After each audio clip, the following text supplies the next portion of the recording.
Some crimes are so heartbreaking or shocking that they change laws, change society, or even earn the label crime of the century. But the stories that made headlines in decades past aren't necessarily remembered today. I'm Amber Hunt, a journalist and author, and in each episode of this show, I'll examine a case that's maybe lesser known today, but was huge when it happened. This is Crimes of the Centuries.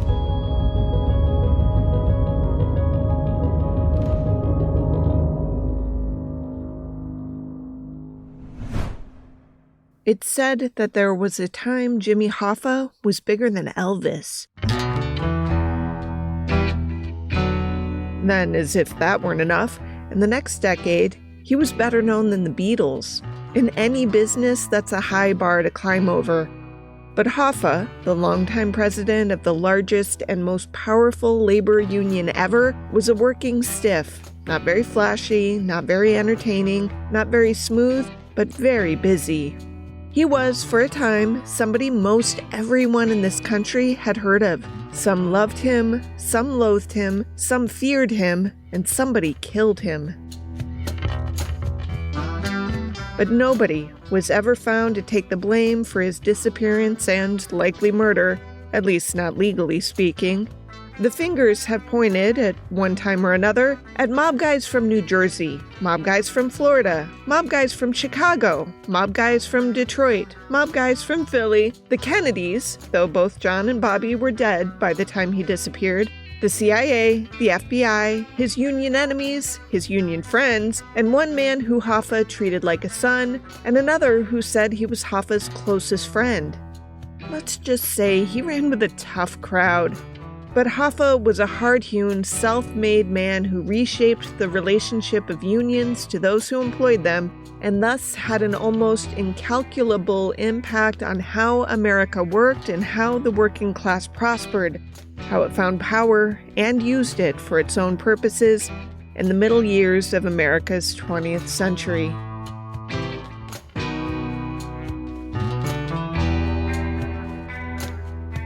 You'd be hard-pressed to find agreement on how July 30th, 1975 unfolded for one perpetually prompt James Riddle Hoffa, by then 62 years old. FBI interviews subsequent to his disappearance would show that Jimmy spent the morning talking on the phone to various associates. Several of those men would say he was out of character that day, that something felt very wrong, but no one could pinpoint what. Jimmy left his house at around 1:15 p.m. He arrived early for a prearranged meeting with two mob bosses at the parking lot of the Marcus Red Fox in Bloomfield Township. The township is just outside of Detroit on Telegraph Road, a somewhat busy thoroughfare. The men were ostensibly in town for a big Italian wedding. The meeting was, by several accounts, supposed to occur at 2:30, but other accounts vary. So much so that Jimmy called his wife from a nearby payphone at 2:15, angry that no one had showed. 6 people say they saw him waiting quite impatiently in the lot between 2:30 and 2:45. A few say they spoke to him. A separate guy says he talked to Hoffa by phone at 3:30, but that's largely been discounted. In any case, after this, Hoffa was never heard from or seen anywhere again.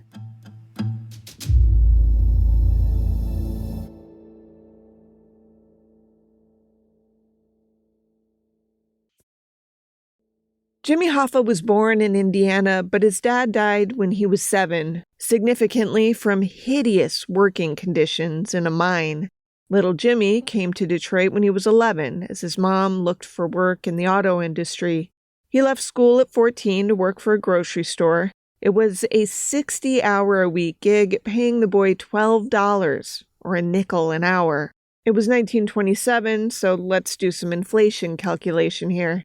That's 88 cents an hour in today's money. Not great by any definition, but it was a start and a help to his mother.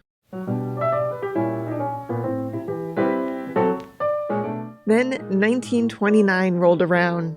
Detroit was hit very hard by the Great Depression and stumbled badly. except for those who lived on the shores of Lake St. Clair and the Grosse Pointes, like Henry Ford, or on Boston Boulevard, like the Dodges. Happy for the work he got unloading boxes at a Kroger warehouse for the night shift, 19-year-old Hoffa's eyes were nevertheless wide open to how labor, like the kind he was doing, was being exploited. The work was grimy, it was tough, it didn't pay much, and all of those things caused Hoffa to think, this is no way to make a living. That was industrial relations professor Merrick Master talking to Local 4 Detroit for a special on Hoffa. Though the Kroger gig paid 32 cents an hour, a big leap from the 5 cents Hoffa had earned at age 14, Hoffa couldn't abide the working conditions. He had an extremely abusive boss, firing people at will, and a company that only paid workers when they were actually unloading trucks. If the trucks didn't come or were sporadic or infrequent, too bad. Sit and rot was the management opinion. Hoffa took exception. Labor had no protection, no one to hear their grievances. The rule of thumb was like it or lump it. So one very warm May night in 1931, when strawberries were delivered to the warehouse, Hoffa arranged so that they would not be unpacked. Sit and rot indeed. From Local 4 again. The foreman demanded they get back to work, berating and threatening the crew. Young Jimmy stood firm and handed over a list of demands. With fresh fruit spoiling on the loading dock, Jimmy Hoffa won his first negotiation for the group that became known as the Strawberry Boys. Once the boss came to the table, Hoffa negotiated a 1-year deal that guaranteed at least partial pay and had the union he'd created recognized. Hoffa continued to work there until it became too difficult for him and his boss to coexist, and the following day, the Joint Council 43 of the International Brotherhood of Teamsters offered him a job at the Local 299. He'd be paid solely with a small portion of the dues that members paid. So the more he brought in, the better he did. His career as a union organizer was launched. American workers needed a leader, and they had found one. He was 21 years old. The Teamsters were primarily truckers and, fortuitously, were on the cusp of growing by leaps and bounds as the country got easier to traverse and cities began to grow their daily need for every imaginable kind of good. Hoffa, as we said, was no pansy. You had trucks and you weren't unionized, he'd threaten to blow up your operation. Management fought back with hired thugs, usually with the men on the low end of the organized crime totem pole, because they knew how to knock heads. Things didn't get ugly, they got deadly. In 1937, the threat of workers organizing led to a deadly confrontation on Memorial Day in Chicago. A crowd of protesting workers marched on Republic Steel Mill. A formation of Chicago police opened fire, wounding over 100 workers, killing 10. Later that spring, a group of UAW members were beaten outside Ford Motor Company's River Rouge complex in a confrontation known as the Battle of the Overpass. They were trying to hand out leaflets calling for better pay. Now, you might be wondering, where were the police in all this? Well, they sided with management. In fact, business owners often hired off-duty police officers to bust up picket lines. So Hoffa got tougher. People got hurt. Union ranks swelled, power was shifting. As Jack Goldsmith noted in his extremely fine In Hoffa's Shadow, A Stepfather, A Disappearance in Detroit, and My Search for the Truth, Hoffa's Detroit was an anomaly when it came to post-prohibition wise guys. The Detroit Mafia wanted control of prostitution and gambling and loan sharking and drugs, but getting in on the labor end of things wasn't that interesting to them. Not even when the lucrative side of pension lending got started. They had other fish to fry, and maybe this was just a local fracas that they didn't want. Now, by 1937, Hoffa was president of the Local 299. Let me stop here and tell you a little bit about Hoffa, the guy. He was short and stocky with a thick head of hair. He was a good Protestant and family guy who, many swear, never cheated on his fragile wife Josephine, whom he met in 1936 while she was out walking a picket line outside the laundry where she was being paid 17 cents an hour. Of that meeting, Hoffa once wrote, quote, I felt like I'd been hit on the chest with a blackjack, end quote. When they married in 1937, he was 24, she was 18.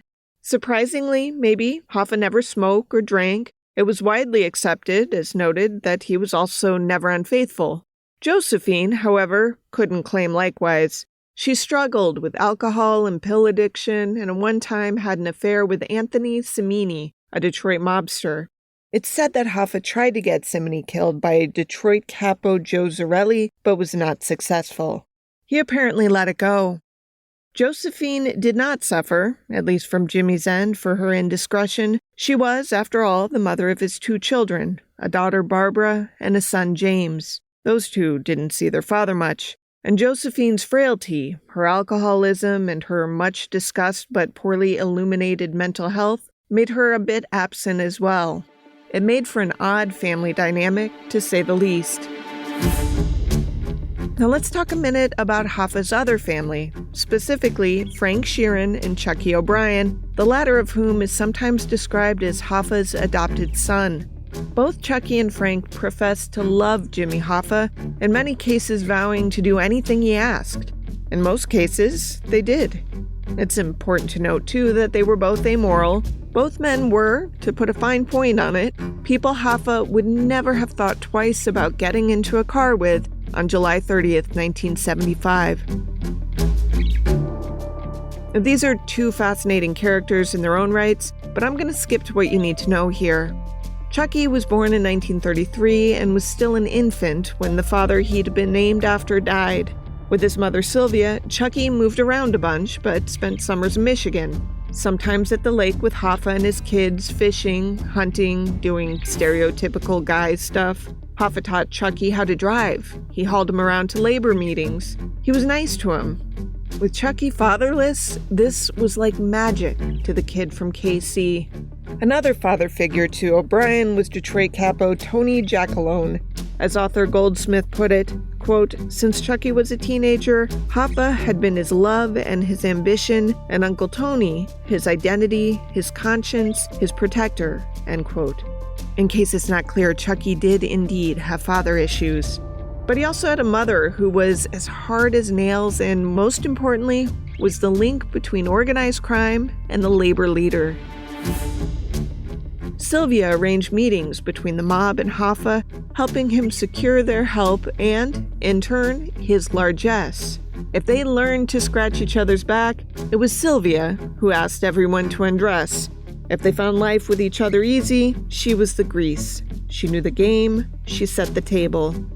Josephine, as in Hoffa's wife, was Chucky's mother's dearest friend, well, except when Sylvia would complain that Josephine was a pain in the ass. And when things unraveled for Josephine, it was Sylvia who, along with her son Chucky, took care of her. Frank Sheeran was a 2-bit hustler from Philadelphia who became a hitman for organized crime, specifically for Philly Don Russell Buffalino and, later, for Jimmy Hoffa. He's the subject of Charles Brandt's book, I Hear You Paint Houses, that being a euphemism for I hear you kill people for money. As the book jacket says, quote, Sheeran would rise to a position of such prominence that in a RICO suit against the commission of La Cosa Nostra, the U.S. government would name him as one of only 2 non-Italians in conspiracy with the commission, end quote.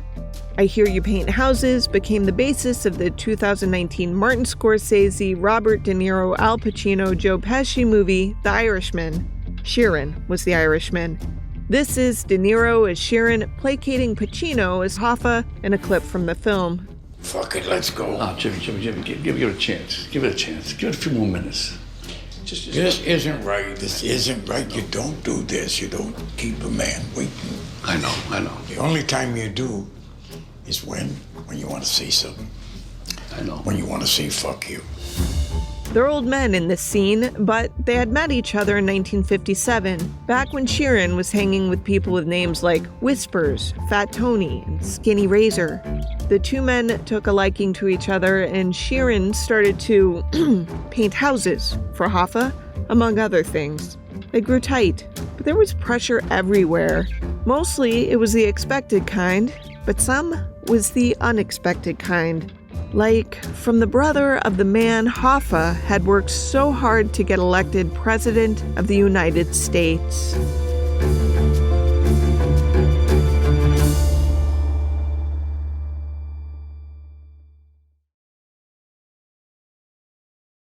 Labor unions, of course, have historically supported Democrats, their allyship rooted in the philosophy that everyday Joes and Janes should be protected by the government from abuse at the hands of the rich and powerful. As such, Hoffa supported JFK in his 1960 bid to become president. The alternative was a risk to unions. But Kennedy, and more specifically his brother Bobby, was a clear risk to Hoffa specifically. Dan Moldea, author of The Hoffa Wars. Bobby Kennedy, to me, is the greatest crime fighter who's ever lived. When he was chief counsel of the Senate Rackets Committee, he was eating mafia guys for breakfast. Now, Hoffa had control of the Teamsters, which meant he had control of an enormous amount of money, many millions, in its pension fund. Hoffa had negotiated an employer-funded pension in 1955. It racked up $10 million its first year. In the next 10 years, it would take in $6 million a month. So yeah, it was a gold mine, and Hoffa used it like a bank.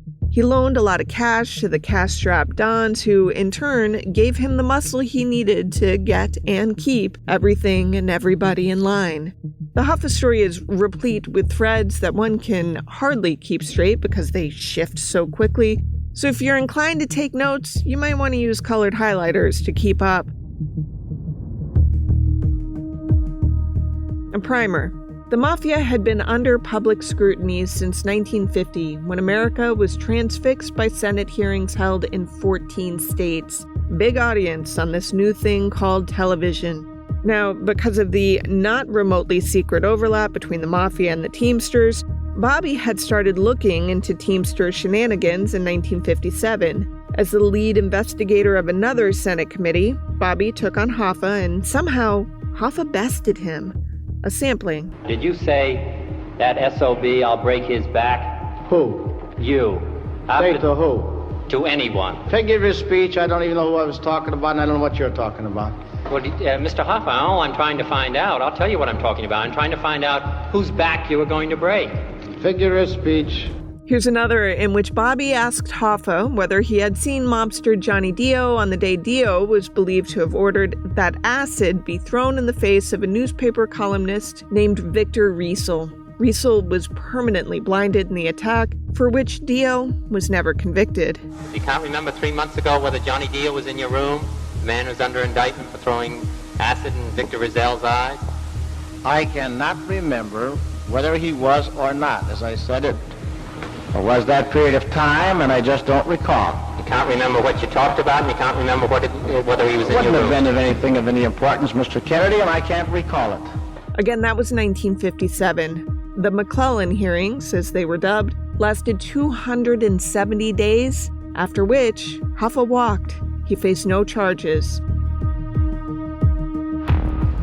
As testy as those exchanges with Bobby Kennedy were, just 2 years later, Hoffa likely worked with the mob, especially in Chicago, to make sure JFK got elected, figuring things would go easier for them all if he won. But then Bobby, as the U.S. Attorney General, went after Hoffa with a vengeance that included hundreds of illegal wiretaps. This is Marvin the Weasel Elkind, Hoffa's former driver. He was a great enemy of Bobby Kennedy. It went beyond politics. They hated each other. The Weasel just died last month at age 89, it's worth noting. R.I.P. Somehow during this time, Hoffa may have gotten tied up in the Bay of Pigs fiasco with a mixture of CIA and mob interest flubbing an attempt to thwart Castro and return Cuban casino control to the Mafia. To some, that makes it quite reasonable to think that JFK's assassination might have been engineered by mafiosos. Now, I'm not sure how far this stuff went, but let me say a lot of it does sound plausible, especially given that Bobby and all kinds of jurisdictions persisted. 13 grand jury investigations yielded no charges. At the very least, this all, to me, makes quite plausible the rumors that Hoffa didn't much more in JFK when he died. It's reasonable to think he was probably at least relieved at the prospect that Bobby might be sidelined.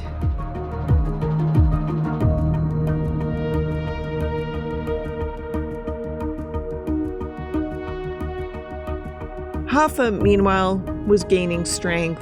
By 1964, he had nailed down the first nationwide contract for truckers. In a nutshell, it included the feds in a deal that allowed trucking companies to pass along costs to customers. Hoffa did it by employing the tools he had sharpened over various labor fights: bribery, extortion, side deals, kickbacks, threats, charisma, and collusion. His Teamster membership didn't really care, even if he had skimmed some cash for himself, because they were the winners in the end. And a legal mess that was left over from when the Kennedys were in charge, Hoffa was finally convicted by a Tennessee jury, guilty on 2 counts of jury tampering. He went to prison in 1967, sitting out the rest of the decade stewing. While in prison, he met a mobster named Tony Provenzano. They became friends. Interestingly, on December 23, 1971, President Richard Nixon pardoned Hoffa on one condition: that his work with the Teamsters was now and forever over.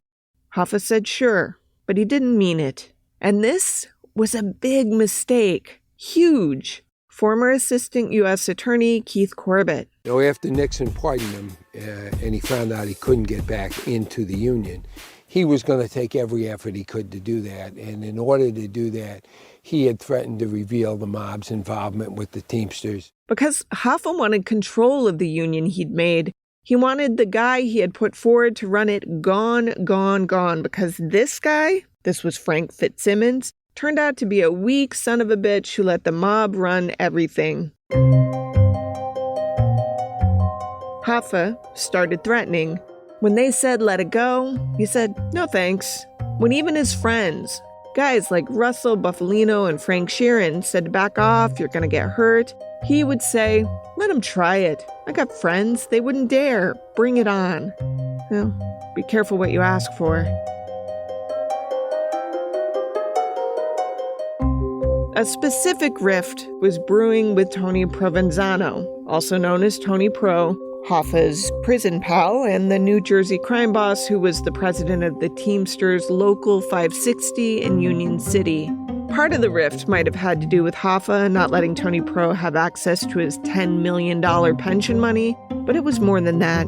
According to FBI reports, Provenzano, per Mrs. Hoffa, had asked Hoffa for some help in a phone call in early July 1975.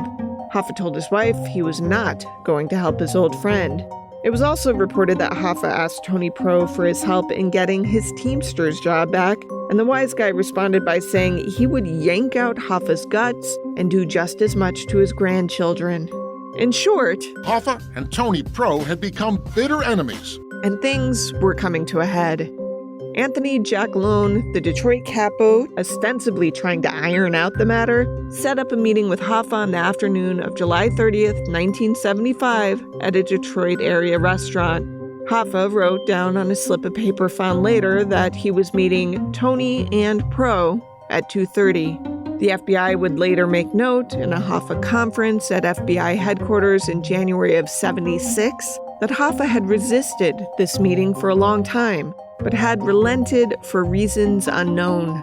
Hoffa, as I said before, showed up early for the meet, waited impatiently, called his wife and complained about the no-shows, hung out a bit longer and visited with 1 or 2 people going into the Marcus Red Fox between 2:30 and 2:45.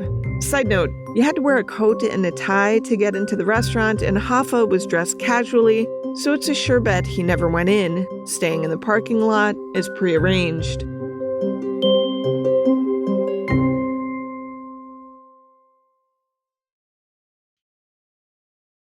His 1974 green Pontiac was found in the parking lot the next day. 3 witnesses said they saw him get into a maroon car with 3 guys already in it the prior afternoon. Hoffa's family started the process of trying to track him down. Josephine and son James filed a missing persons report. A $200,000 reward for information about the disappearance was offered. In the coming days, the FBI got involved, issuing a copious amount of notes, witness statements, suspect lists, suspect alibis, theories, and suppositions about where Hoffa went and whether he was still alive. Nothing came of it.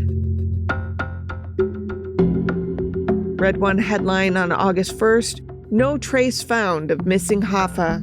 That was above an Associated Press story that quoted Michigan Governor William Milliken, so you can see that this was a high-profile case straight away. In the story, the governor said Hoffa had set off to meet Tony Giacalone, but Giacalone told the AP, quote, "That's absolutely untrue," end quote. Over the next 2 weeks, more than 100 newspaper stories just in Michigan mentioned Hoffa. Many newspapers in the state dedicated multiple full-page spreads to his disappearance. The Times-Herald, where I worked in the early aughts, had headlines like these on August 10th, 1975. FBI investigating blood in O'Brien fish delivery. Did Hoffa have money in coal? Fitzsimmons, no comment. That last piece's headline is nonsense because in it, Frank Fitzsimmons, the guy Hoffa had picked to be his successor for the Union presidency but who had become his bitter rival in the months before his disappearance, commented plenty. He told a reporter who accosted him while golfing in Dallas, quote, "I have no idea where he is. I couldn't guess," end quote. Asked about reports of underworld involvement in Hoffa's disappearance, Fitzsimmons got even more verbose, saying those theories were, quote, "a bunch of bullshit. What would the underworld have to do with this? I don't know where you guys get all this," end quote. Stories like this continued day after day, week after week, month after month. My former Detroit Free Press colleague David Ashenfelter talking to Detroit Channel 7. Yeah, this case was a very big deal. It was a huge story. People were out with shovels digging when Jimmy Hoffa disappeared. The theories about what happened began percolating straight away. Detroit Free Press columnist Neil Rubin talking to this episode's lead writer, Amy Wilson. He's supposedly beneath a swimming pool or on a farm way west of town, or he was fed into a metal smelter. 6 months after the disappearance, the big FBI Hoffa conference concluded that Chucky O'Brien, who was in debt to Tony Pro for a large sum of money, had had a run-in with Hoffa a year earlier because he desperately wanted to run Local 299, but Hoffa had refused to help him. They also concluded that Chucky was one of the few people Hoffa would have trusted to take him elsewhere in a separate car. Chucky denied he had any part in the disappearance. The FBI acknowledged that he may not have known that Hoffa would be killed when O'Brien delivered him to some unknown location. Charles Brandt posited in his 2004 book that Chucky was the driver of the maroon car witnesses described Hoffa climbing into. It was a Mercury Marquis, Brandt wrote, borrowed that day from Tony Giacalone's son. It's Frank Sheeran's story that he himself was responsible for pulling the trigger just minutes after Hoffa was picked up, driven to a nearby home, and shot in the head twice while both were in the foyer. Hoffa's body was then dealt with by a team of young mob guys who Sheeran said cleaned up the mess and drove Hoffa's body to a crematorium, and that was that. Sheeran supposedly did this on Russell Buffalino's immediate order, as directed by others, approved by others, and assigned to him because he was someone whom Hoffa, again, trusted. And because, well, Hoffa had been warned. All the suspects, save O'Brien, had terrific alibis, even Sheeran. The FBI has never had anything they could pin on anyone.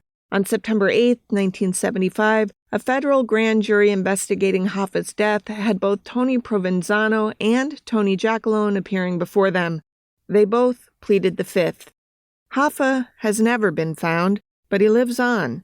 Again, here's Neil Rubin, a 40-year newspaper veteran. Jimmy Hoffa's been missing since 1975, and he's still a tourist attraction here. It's like Six Flags over Jimmy. The restaurant where he got stood up for a meeting, the places he's supposedly buried, the smelter where he was supposedly mixed with a batch of molten metal. I've been taken or been asked to take people to all of them. If you've never lived near Detroit, this might seem hyperbolic, but I did live there for almost a decade, and for nearly 8 of those years, I worked as a free press reporter. In spring of 2006, we newshounds got word that there was a dig underway for Jimmy in the Milford area of Oakland County. We ran stories and briefs and aerial photographs of the dig site day after day. The early stories, of course, were written by my more established colleagues who had dealt with Hoffa headlines for years. If something were to be found, they wanted to be the ones writing about it. After a fruitless search, however, I got to write the "Nothing to See Here" story. It began like this.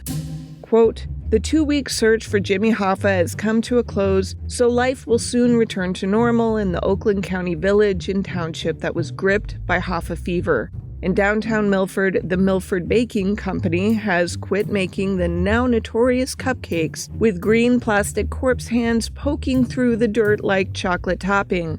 The buy one, get one Hoffa sale will end at Goody Two Shoes on Main Street. Even Lou and Ruby's on Milford Road will retire its specially brewed Hoffa Red, a lager you can dig. We've had our 15 minutes of fame," said Kay Phillip, 46, a 20-year Milford resident, as she bought 6 corpse hand cupcakes Tuesday. "It's just been crazy." End quote. That story marked the ending of what had been, at that point, the largest search for Hoffa in years. It stuck with journalists like me who've covered it over the decades, sure, but it also has stuck with complete strangers, leading to stories like this one. So the Macca's Red Fox was later bought and remodeled by a local chain called Andiamo's. And I had dinner there a year ago, and the waiter told me people still come in and want to sit at Jimmy Hoffa's table. He said he tries to tell them Hoffa didn't come inside that day, and they accuse him of being part of the cover-up. It's a murder for which there's no end. The case, by the way, is still considered open by the FBI, who every so often, as Rubin said, quote, kind of roll the dice and dig a hole someplace and don't find him.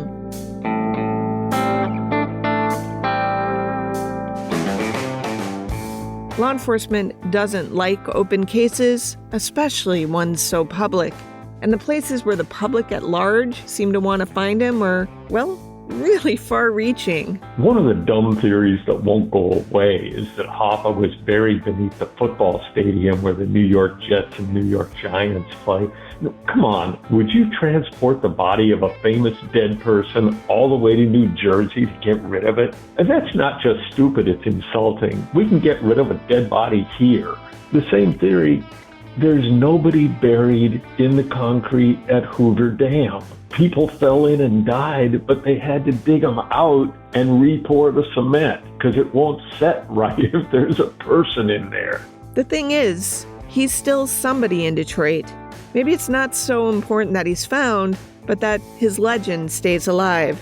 But that, too, has a downside, as Rubin told Amy. Jimmy and his wife Josephine had 2 kids, and you can imagine how tired they got of their dad's death being treated as a punchline.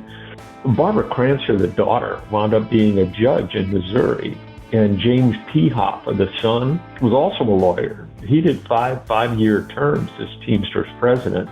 I was on a picket line in 1995. The newspapers were on strike here in Detroit, and James P. came by. James P. is Hoffa's son. With a pickup truck. And they'd outfitted the bed with a waterproof tarp and filled it with ice and a little bit of water. And there were cases of Fagel Pop, our local pop. And this was the middle of summer, probably August actually. And along with the pop, there were a bunch of leftover Christmas-themed chocolate bars. And he was just driving by the picket lines and letting people get their fill. And I thought it was an incredibly thoughtful thing to do. And this is the president of the union, for heaven's sake. And he's out driving a pickup truck full of orange pop. If I'd ever learned to drive a truck, he'd have my vote. That's a union guy talking, a Detroit guy. One who reminds that Hoffa and Detroit were made for each other. That kind of grit, that kind of fight, that kind of mystery.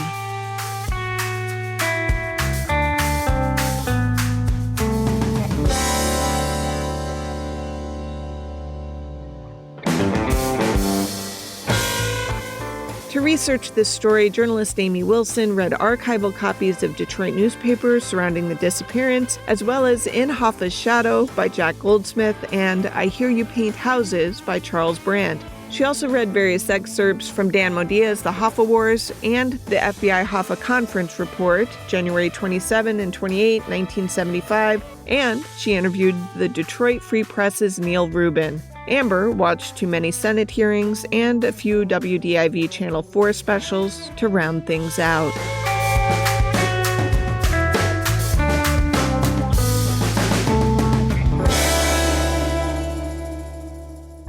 Crimes of the Centuries is available early and ad-free through Grab Bag Collab. Join us at patreon.com/GrabBagCollab to hear not just exclusive content related to this show, but to also get access to several other shows on our profit-sharing network. Unless noted in the citations, this case was researched and written by me, Amber Hunt, and produced by Amanda Rossman and Henry Lavoie. Original music is by Bruce Hunt, Andrew Higley, and occasionally by my son, Hunt Van Benscoten. Other music comes from Soundstripe and Epidemic Sound. If you like the show, help us out by rating and reviewing us on Apple Podcasts. For more information or to recommend a case, go to centuriespod.com. On Instagram, we're at centuriespod, and check out our Crimes of the Centuries podcast Facebook page.